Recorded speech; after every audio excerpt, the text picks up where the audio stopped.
The city breathed differently at 1 a.m. Ethan Calloway had learned that years ago, before Lily, before the grief, before the second and third jobs that carved his weeks into neat, exhausting segments. Late at night, the streets stopped performing. No taxis honking, no suits rushing past with coffee, no ambient theater of people pretending they were fine, just the honest skeleton of a city at rest. Wet pavement, yellow light pooling under street lamps, and the particular silence of snow falling on things that couldn't feel it. His truck smelled like cardboard and cold air. The heater worked, barely, exhaling warmth in uneven pulses. Ethan didn't mind. He kept his hands loose on the wheel, shoulders dropped, eyes scanning the white road ahead with the calm of someone who had learned long ago that panic was an indulgence he couldn't afford. 12 deliveries tonight. 2 fragile packages wine, he guessed, or some kind of homeware someone had ordered for the holidays. The rest, books, electronics, a suspiciously heavy box addressed to a 7th-floor apartment in Midtown. He'd carried them all without complaint. He always did. At 34, Ethan Calloway was not a man who inspired second glances. Medium height. Dark circles beneath brown eyes. A jaw that had forgotten when it last saw a razor. He wore a fleece-lined jacket that was one winter past its best. Work boots with a sole starting to separate at the toe. And a wool hat Lily had picked out for him, charcoal gray. A little too small, but he wore it every shift because she'd handed it to him with both hands and said, "You look like a superhero, Daddy." He kept it on regardless of the temperature. That was the shape of his life, in its simplest form. A child who believed in him completely, and a man who would do almost anything to deserve it. Lily was 6. She had her mother's eyes pale green, the kind that shifted in certain light, and a laugh that started somewhere low and built upward until it filled whatever room she was in. She'd started first grade in September and had already developed strong opinions about everything. The correct way to make grilled cheese, no butter, only mayonnaise, she'd read this somewhere, the unfairness of bedtimes, the superior intelligence of cats over dogs, and the absolute necessity of finishing every story before the lights went out. She was sleeping now. Mrs. Alderson from apartment 4B was sitting with her. The way she did on nights Ethan worked late, a retired schoolteacher with arthritic knees and a deep affection for both crossword puzzles and small children. Ethan paid her in cash and groceries. She never asked for more. He turned off Route 9 toward the shortcut home, the truck's tires crunching through new snow that no one had thought to clear yet. The neighborhood changed quickly out here, apartment blocks giving way to warehouses, warehouses giving way to the long, gray stretch of Industrial Avenue, where nothing much happened after dark. A pharmacy with a neon cross still blinking, a laundromat, dark and closed, and then the bus stop, a metal shelter on the corner of Meridian and Alt, with 3 plastic seats inside, and a city transit map that hadn't been updated since 2019. Ethan almost didn't see her. He was checking the mirror, watching for ice, and the headlights swept across the shelter at the wrong angle. For a moment, all he registered was a shape, a still, dark shape where there shouldn't have been one. Then his brain caught up. Someone was sitting there. He slowed. The truck rolled to a stop at the corner, engine idling. Through the windshield, in the gray-blue dark, he could see a woman head down, shoulders drawn in, arms wrapped tight against her chest. No coat worth the name. A blazer, dress shoes, hair damp from the snow. He sat for a moment, engine running. He'd lived in this city long enough to know what the rules were. Don't stop. Don't engage. People ended up in strange situations at strange hours, and most of them didn't want a strange man in a delivery truck offering his help. He understood that. He respected it, but the snow was coming harder now. The temperature on his dashboard read 11 degrees Fahrenheit, and she wasn't moving. He pulled over. He got out slowly. He didn't run. He'd learned that quick movement alarmed people. He walked at the pace of someone who had nowhere to be and no particular agenda. Hands visible at his sides, wool hat on his head, probably looking about as threatening as a tired schoolteacher. He was 5 feet away before he got a clear look at her face. His brain did a strange thing then. It produced a name without being asked. Sophia Carter. He knew who she was for the same reason he knew the name of the president and the year the Cubs last won the series. She was simply part of the ambient knowledge of the city. Her company, Carter Strategic Advisors, occupied the top 3 floors of the Aldrich Building on 5th. She'd been on the cover of a business magazine last spring. He'd seen it in the break room at Denmore Logistics, where he worked day shifts doing inventory. Someone had left it on the table face up, and Ethan had noted it for the same reason you noted most things in a break room. There was nothing else to look at. In the magazine, she'd looked composed, controlled, a woman who chose every element of every moment. She did not look that way now. She looked like someone who had been walking in the cold for an hour longer than she should have. Lips faintly gray, eyes open but distant, focused on the middle distance with the particular blankness of a person running low on reserves. Her blazer was expensive charcoal wool, thin lapels, but it was doing essentially nothing against 11-degree air. Her shoes were heeled pumps, the kind designed for marble lobbies and conference rooms, not for standing on a snow-covered sidewalk at 1 a.m. "Hey," Ethan said. Quietly. Not hello, not excuse me. Just hey, the way you'd say it to someone who needed to know you were there before anything else. She looked up, her eyes focused slowly, like a camera adjusting aperture. "I'm not," she started. Stopped. Tried again. "I'm fine." "Okay," he said. He didn't move closer. "Bus doesn't run past midnight on this route. Last one was 11:45. She looked at the empty street. Something shifted in her expression, not embarrassment, exactly.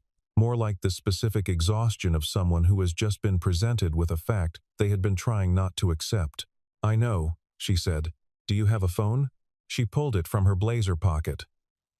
The screen was black, dead as a stone.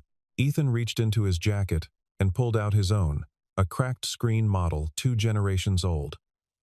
Held together partly by a rubber case and partly by faith. He offered it to her. She looked at it for a moment, then at him. "I don't," she said. "You don't have to call anyone," he said. "But if you want to, it works fine." She took it, tried 3 numbers. The calls connected, rang out, and went to voicemail each time. On the 3rd attempt, her hand came down slowly, and she sat very still for a moment, looking at nothing. Ethan had seen that look before, not on CEOs, on people who'd hit a moment where the version of the world they'd been operating in had stopped matching the one around them. He took off his jacket. "Don't," she said. "I've got a fleece under it," he said, which was true. He held it out, not pressing it on her, just making it available. A choice, not a charity. She took it after a moment, put it on. It was too large for her, fell past her hips, swallowed her shoulders. She looked briefly, like someone else entirely. "Ethan Callaway," he said. "I drive for West Point Delivery. I'm done for the night. Heading home." She looked at him again. Really looked this time. The way someone does when they're trying to read a situation through the fog of cold and exhaustion. "Sophia Carter," she said, as if he might not know. "I know," he said. "Do you want to tell me what happened, or do you want to get warm first?" The smallest pause. "Warm," she said. He kept the truck warm on the drive heater at full blast, which meant uneven surges of hot air with a faint smell of engine. He said nothing. She said nothing. The city scrolled past the windows, half asleep under its coat of white. She held his phone loosely in her lap. The screen stayed dark. After a few minutes, she spoke. "I had a meeting tonight," she said. Her voice was level. Practiced the voice of someone trained to sound in control, even when they weren't. "Off-site, private. My driver was supposed to wait, and didn't. She looked out the window. "My assistant's phone goes straight to voicemail. So does my head of security." A pause. Both of them. Ethan said nothing. He kept his eyes on the road. "That's not," she said carefully, "a coincidence." "No," he agreed. She looked at him sideways. "You don't seem surprised." "I don't know enough to be surprised," he said. "I just know that when 2 people whose job is to be reachable both go unreachable at the same time, it's usually not a battery issue." She was quiet for a moment. Then, "Who are you?" "I told you. Delivery driver. That's what you do." "I asked who you are." He glanced at her once, briefly. "Someone who's going to get you warm and let you figure out your next move." She turned back to the window. He didn't push it. Some answers took time to become the right shape for saying out loud. He pulled up in front of a 4-story brick building on Calloway Street. No irony in the name, just the city's indifferent geography. The lobby had a door that stuck in cold weather, a mailbox bank, where 3 slots were still labeled with names from previous tenants, and an elevator that hadn't worked since October. They took the stairs to the 3rd floor. His apartment was number 312. He unlocked it and pushed the door open slowly, mindful of the hour. The lights were off except for the kitchen. Mrs. Alderson always left the under-cabinet light on, a habit Ethan had stopped questioning. The apartment was small, a living area with a couch that had seen better decades, a kitchen where the counter space was sacrificed to a drying rack perpetually full of small clothes, a narrow hallway leading to 2 doors, one his, one Lily's.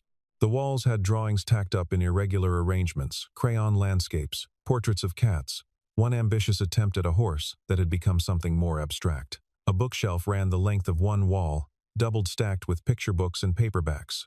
On the coffee table, a half-finished puzzle of a lighthouse, 3 crayons, and a drawing that Ethan picked up and moved to the counter without looking at it. Just tidying, without fuss. Sophia stood in the doorway for a moment. She had been in a lot of rooms in her life. Boardrooms, hotel suites, offices with floor-to-ceiling views, dining rooms in houses where the furniture cost more than most people's cars. She had a practiced facility for assessing rooms. It was a professional habit, almost involuntary. This room was small and needed new paint, and the couch cushions were mismatched, and there were children's shoes lined up by the door in a row of ascending size that stopped at very small. It was the warmest room she'd been in years. She didn't say anything about that. Ethan put a kettle on and found a blanket fleeced, patterned with cartoon planets, clearly Lily's, and set it on the couch without comment. Sophia sat down, pulled it around her shoulders, said nothing. From behind the closed door at the end of the hall came the soft sound of a child, sleeping, the occasional shift of weight, the creak of a small bed. Sophia looked at the door. "How old?" she asked. 6, Ethan said from the kitchen. "Her mom?" He didn't answer right away. Not defensively, just with the slight delay of someone accessing something stored carefully. "She passed," he said. 3 years ago." Sophia said nothing. There was nothing useful to say, so she didn't try. At 2:30, Lily appeared in the hallway.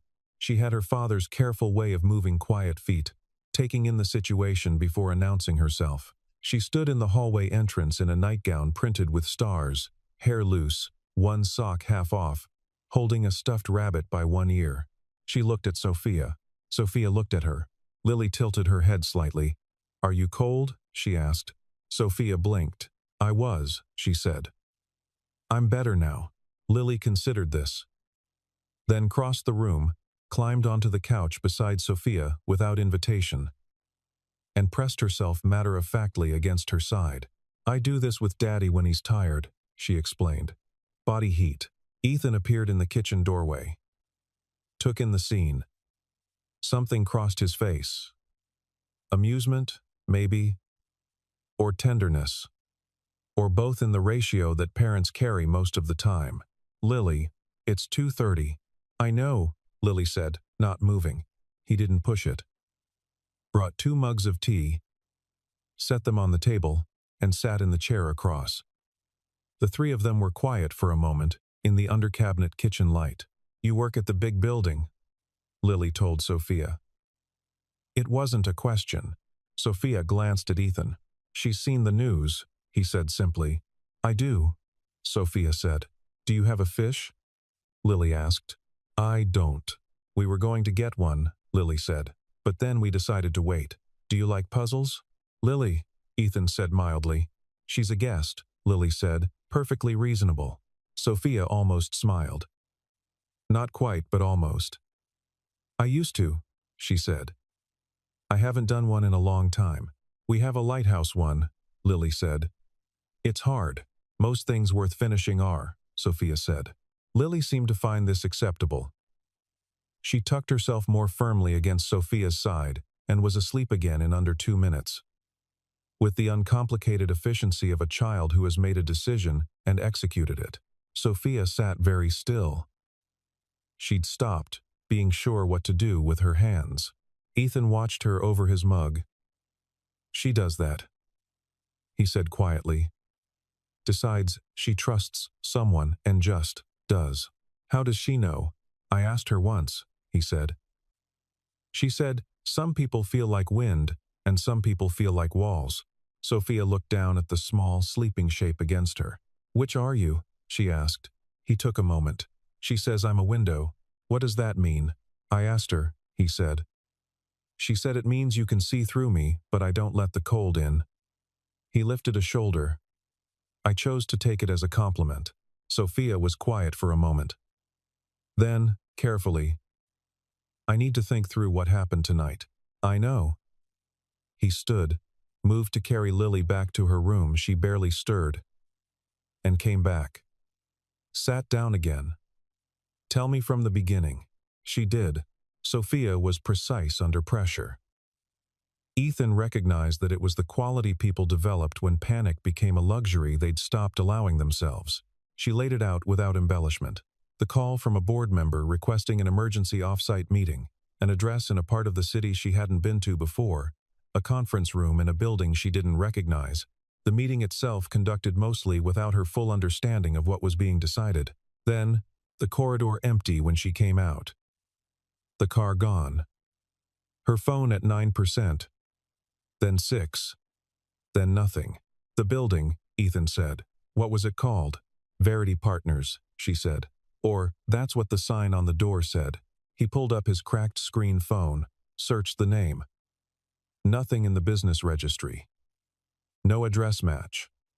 A shell name, the kind you could have printed on a placard in 48 hours. "Who called you?" he asked. "Marcus Webb. He's my CFO. Has been for 4 years. Ethan looked up from the phone. "You trust him." "I trusted him," she said. The tense shift was quiet, but exact. He handed the phone to her, showed her the search result, or the absence of one.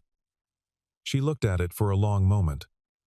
Her expression didn't change, not dramatically, but something in her posture settled into a different position, the way a building shifts when a foundational thing gives way. "When is your next board meeting?" he asked. 9 a.m., she said. 7 hours. "And if you're not there?" She was quiet.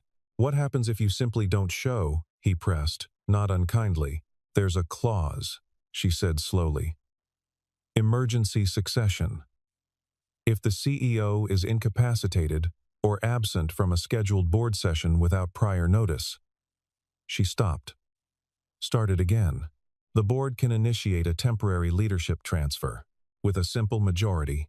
"How many votes does Webb have?" She did the math without speaking it. Her eyes changed.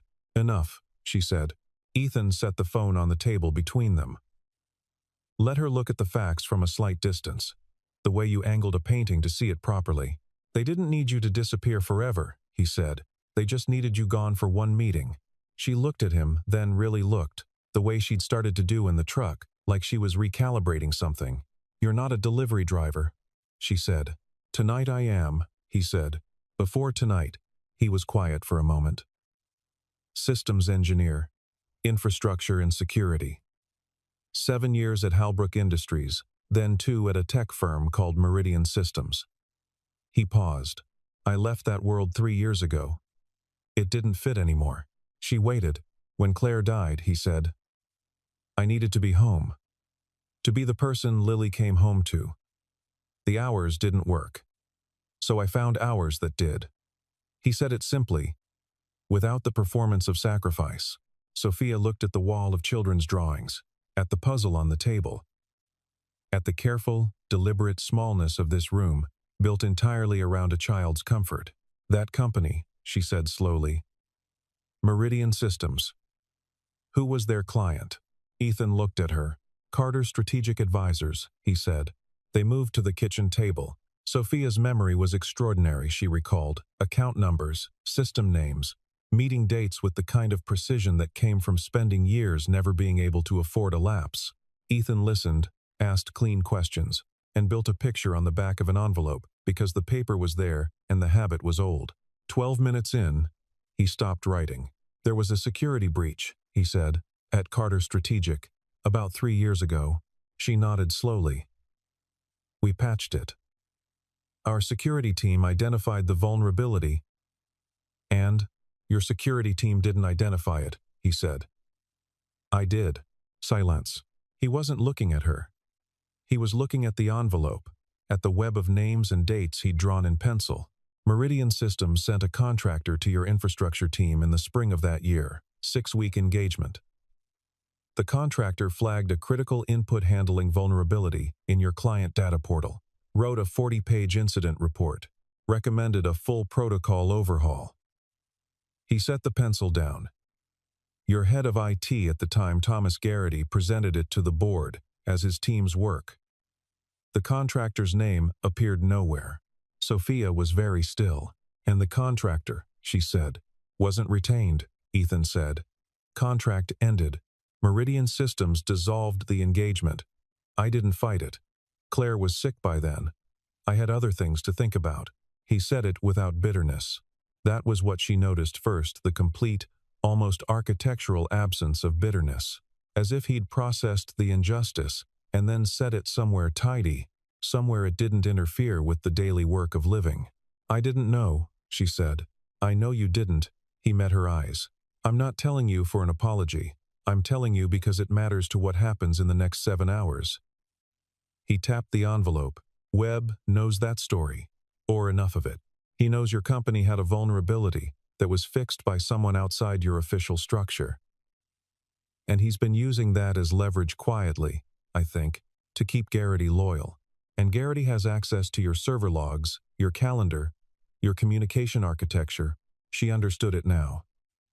All of it, arranged in front of her like a spread of cards that had always been in the same deck, just dealt face down.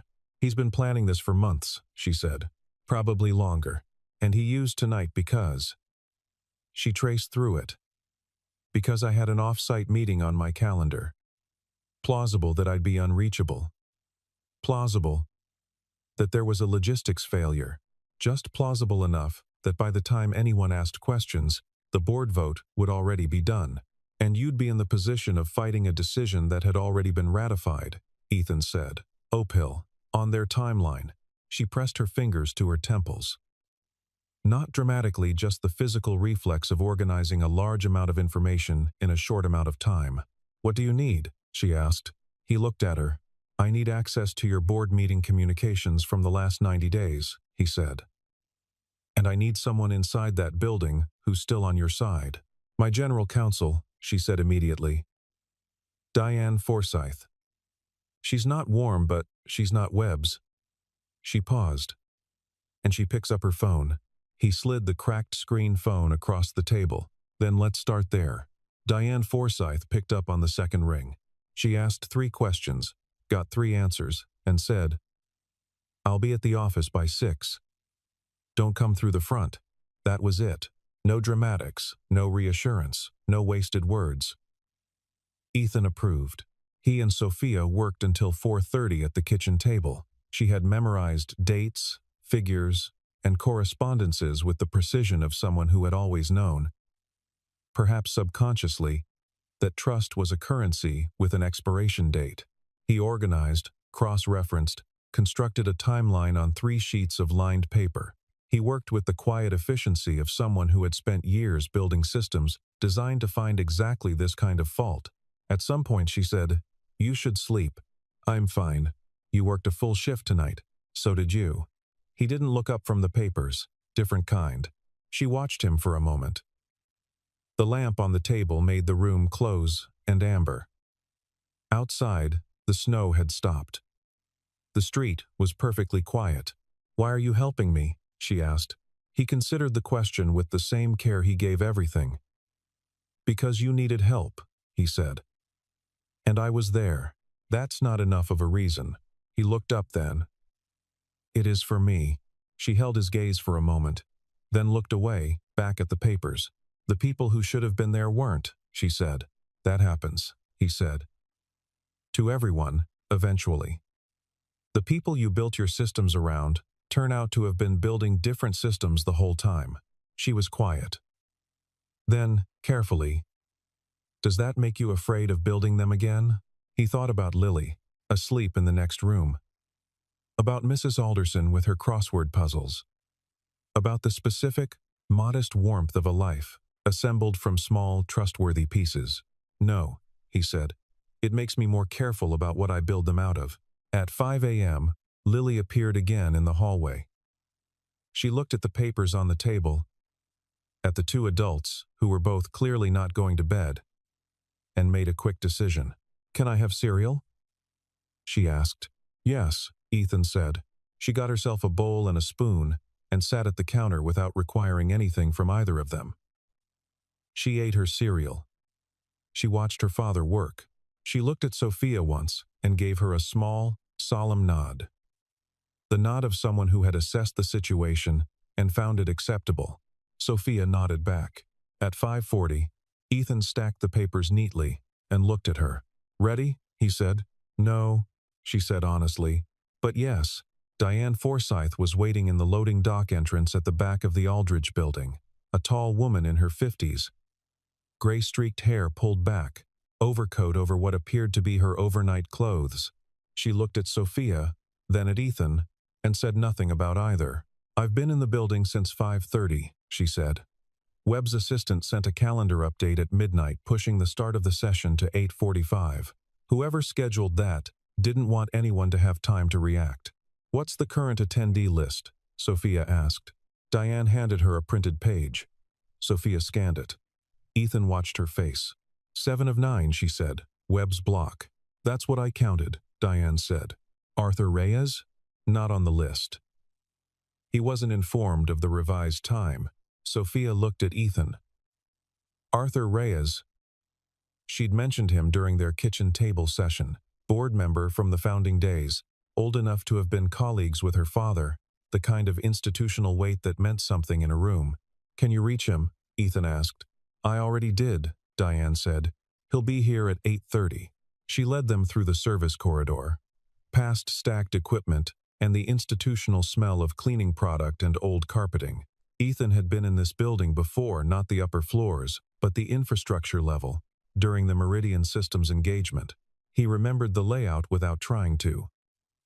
Server room, on sub-level 2, communications hub, off the east corridor, IT administration, behind the frosted glass panel near the second elevator bank. They took a service elevator to the 32nd floor. The executive suite at this hour was lit only by the ambient overflow from surrounding offices' pale, lateral light that made the space feel unfinished. Like a stage set before the performance. Conference chairs arranged in the boardroom. Water glasses set out. A projector system already initialized, ready for what they'd planned. Ethan, Sophia said quietly. The communications records. Are they recoverable from the server logs? Already requested access, Diane said, glancing at him. Your clearance code from the Meridian engagement is technically still in the system. No one thought to revoke it. He looked at her. She looked back, without expression. That's thorough, he said. That's my job, she said. He sat down at the secondary workstation in the executive assistant's alcove. The system was older than he'd have chosen, but functional. He worked without commentary, with the focused quiet of someone navigating terrain they knew well. Sophia stood to his left, reading over the document Diane had provided. Occasionally asking questions he answered without looking up. By 8:15, they had it. The email chain dated back 11 months. The coordination with Garrity specific, documented, time-stamped. The conversation in which Webb had outlined the succession mechanism, the reply in which his co-conspirator had confirmed the vacancy clause and estimated the vote count, and the message, sent 48 hours ago, that confirmed the off-site arrangement for Sophia and gave the driver Webb's personal driver. It turned out specific instructions. Ethan printed 4 copies, handed one to Diane, kept one, folded the others. Is it enough? Sophia asked. It's more than enough, Diane said. The question is how you want to use it. Sophia looked at the printed pages. At the words someone had written, thinking they would never be read by the right person. I want to walk in at 8:43, she said. 2 minutes before they start, the boardroom was full when the door opened. 7 faces turned, and in the way that faces sometimes rearranged themselves entirely in the space of a breath, Webb's went from confident composure to something smaller and harder, like a mechanism clicking into a position it hadn't expected to reach. Sophia Carter walked to her chair at the head of the table. She did not rush. She set her folio on the table, smoothed her jacket still. Ethan's, technically, though she'd borrowed Diane's blazer over it, and looked around the room with the specific kind of calm that is not the absence of emotion but its precise management. Good morning, she said. A beat of silence. Sophia, Webb said. Controlled, still. We weren't sure you'd be able to make it. Given that you arranged for my driver to leave me stranded in an industrial district in 11-degree weather at midnight. She said it the way she'd say a revenue figure, factually, without inflection. I made alternate arrangements. The room went very still. Arthur Reyes, seated 2 chairs down on her left, set his pen carefully on the table. He was 71 and had the patience of someone who had watched many rooms reorganize themselves around a moment of truth. Marcus, Sophia said, I want to give you the opportunity to speak before I present what I have. If there's something you'd like to say, now would be the time. Webb said nothing. His jaw moved slightly, the way a machine moves when it's been given a command it cannot execute. She opened the folio. Diane distributed the copies.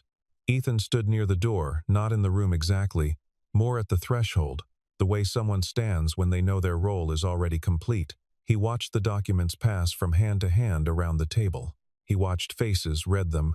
He watched the moment, somewhere around the 3rd paragraph, when Arthur Reyes looked up at Webb with an expression that was not anger so much as the total, permanent withdrawal of regard.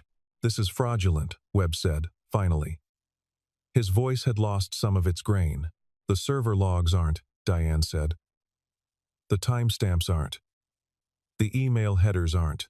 You don't have authorization to access those records. Actually, Sophia said, the authorization is valid. It was never revoked. She paused.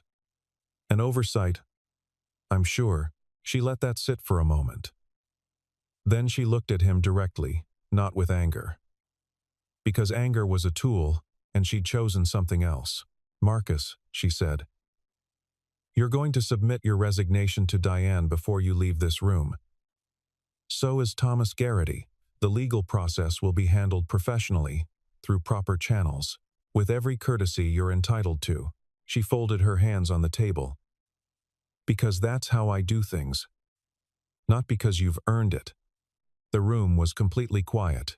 Webb stood, slowly, and the quality of his movement, the way a structure goes when the central tension fails, said everything the words hadn't. He left. 2 of his allies followed. The remaining board members looked at each other, then at Sophia, then back at the documents in their hands. Arthur Reyes, who had not spoken once during the entire sequence, now cleared his throat. Well, he said, in the tone of a man who had been waiting 11 months to be in the room when this happened. Shall we get started? 2 weeks later, the temperature climbed above freezing for the first time since November. The city moved differently in a thaw looser, more forgiving. The hard edges of everything softened slightly. Ethan was finishing an inventory shift at Denmore Logistics when his phone rang. Unknown number. Which usually meant a spam call about his car's extended warranty. But he answered because he had the cracked screen habit of answering everything. It's Sophia Carter, said the voice on the other end. He walked out to the parking lot, away from the noise of the loading dock. How are you? He said. Operational, she said, which made him almost smile. The board has ratified my restructuring proposal. Garrity is gone. We have a new head of IT who is, by all early indications, competent. Good. Diane has filed the documentation. It'll be a long legal process. But the core is secure. Good, he said again, A pause. Not uncomfortable, just the space that opens when the practical conversation has been covered and something else needs to happen. "I'd like to offer you a position," she said. "Director of Infrastructure Security. The role has been vacant since Garrity left. And based on what you demonstrated, I appreciate it," he said. "But no, a beat. Can I ask why?" He leaned against his truck. The parking lot was half empty, the afternoon light laying long across the remaining patches of snow. "Because I built a system," he said slowly, "around Lily's schedule. Her school hours, her after-school hours. The pickup time, the dinner hour, the being there hours. I built it carefully, and it works." He paused.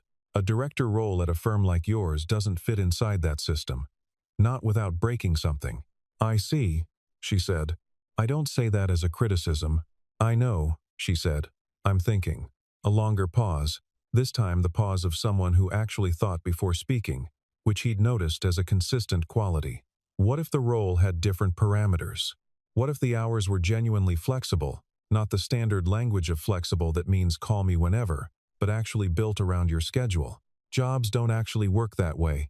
Most of them don't," she said. "I'm talking about one that does, because I have the authority to design it that way, and I've spent the last 2 weeks thinking about why I haven't designed more things that way." He was quiet. "The work would be real," she said. "The compensation would reflect that. And there's a very small person who apparently left an impression on me that I haven't been able to fully process. And I find myself." She stopped, started again. "I find myself wanting to be in spaces where that kind of impression is possible." He didn't answer immediately. The afternoon light moved. "You'd have to meet Lily formally," he said finally. "She has opinions about people." "I know," Sophia said. "She told me I felt like a window." He paused. "She said that? While you were in the other room getting the tea. She's very direct." A pause. I looked it up. What she said about windows. "I think I understand it now." He looked at the sky over the parking lot, February blue, pale and clear. "I'll think about it," he said. "That's all I'm asking," she said. They said goodbye without excess. He stood for a moment in the parking lot, phone in hand, watching a pigeon navigate the remaining snow with small, determined steps. That evening, he picked Lily up from school at the regular time. She came through the door at a controlled run. The school had asked them not to run in the corridors, and threw her arms around him with her characteristic total commitment. "Daddy." "Hey, Bug." She leaned back and looked at him with those pale green eyes, her mother's inheritance. "Is Sophia coming for dinner?" she asked. He looked at her. "I haven't asked her," he said. Lily considered this. "You should," she said. She looked like she didn't eat enough. "That's not," he stopped. "You don't know that." She had hungry eyes, Lily said with complete certainty. "Not food hungry. Other hungry." He took her hand and they walked to the car. The afternoon was cold, but not bitter, the particular cold that promised something else on the other side of it. He thought about the bus stop on Meridian and Alt, the empty shelter, the snow, the shape of a person who had run out of options for the night. He thought about what Lily had said. Some people feel like wind, and some people feel like walls, and he thought that most people, if you gave them the right conditions and enough warmth and something worth leaning into, turned out to be neither. 3 weeks after that, Sophia Carter arrived at apartment 312 on Callaway Street at 7 p.m., carrying takeout containers from a Thai place on the corner and a completed section of a lighthouse puzzle that she had found in an antique shop on her lunch break, a different one, she clarified, not to replace the one they were already working on, just to have options. Lily received this information with the gravity it deserved. They ate dinner at the kitchen table, all 3 of them, the kind of dinner where no one has a particular role to play and nothing needs to be performed. Lily told them about a boy in her class who claimed to be afraid of butterflies and the class-wide debate this had generated. Sophia asked questions that Lily answered at length. Ethan cooked and ate and listened to the sound of 2 people talking in his kitchen and didn't think about what it meant or what it might become. He just let it exist. Afterwards, Lily fell asleep on the couch with the planet blanket and the stuffed rabbit. The lighthouse puzzle half assembled on the table, and the apartment warm and quiet around all three of them. Sophia stood at the window looking out at the street below. The bus stop was visible from here. The metal shelter. The yellow light above it. The empty seats. "It doesn't look the same," she said quietly. Ethan stood beside her, close enough to be present. "It's not," he said. She didn't turn from the window. Outside, the city moved in its usual way, indifferent, ongoing, full of people building systems around what they had and what they needed, and what they were willing to lose. "I thought about what you said," she said. "About building things out of the right materials." He waited. "I've been doing it wrong," she said. "For a long time." A pause. "I thought the materials were strategic. Loyalty bought. Positions filled. Alliances calculated. And it worked, up to a point. And then it didn't. Most strategies eventually meet a night they didn't plan for," he said. She turned to look at him. In the amber light of the apartment, her face was different from the boardroom, different from the bus stop, different from the kitchen table at 3 a.m. It was simply a face, at the end of a difficult season, belonging to someone who had started learning something new. "Thank you," she said. "Not for what you did, for who you were while you were doing it." He considered that for a moment. "You're welcome," he said. Simply. Without the performance of humility, or the discomfort of receiving something directly offered. Behind them, Lily muttered something in her sleep, shifted under the planet blanket, and settled again. The city went on. The window held the cold out.